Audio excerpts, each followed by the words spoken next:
Welcome back to my channel Urdu Darsgah. I hope आप लोग ठीक होंगे। मैं डॉक्टर गुलनाज फातिमा और आज जो वैकेंसी लेकर आई हूँ वो एक इंश्योरेंस सेक्टर में है। नेशनल इंश्योरेंस कंपनी लिमिटेड ने 500 असिस्टेंट की वैकेंसी निकाली है।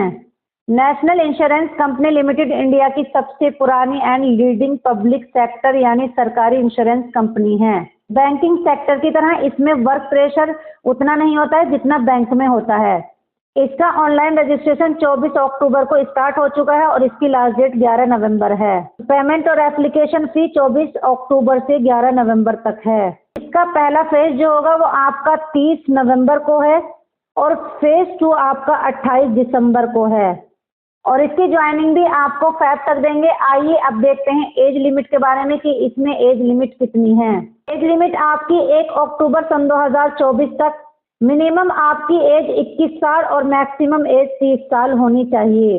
अब देखते हैं एज रिलैक्सेशन के बारे में। एज रिलैक्सेशन इसमें आपका ओबीसी वालों को कितने साल मिलेगा? 3 साल और SC ST का 5 साल रिलैक्सेशन है। अब देखते हैं एजुकेशनल क्वालिफिकेशन। इसमें क्वालिफिकेशन कितनी होनी चाहिए? इसमें सिर्फ आपका ग्रेजुएशन मांगा है, ओनली ग्रेजुएशन। आप जल्द से जल्द इसकी प्रिपरेशन करें and all the best for this paper. और इसी तरह की और अपडेट पाने के लिए आप हमारे चैनल उर्दू दर्सगाह को सब्सक्राइब कर सकते हैं।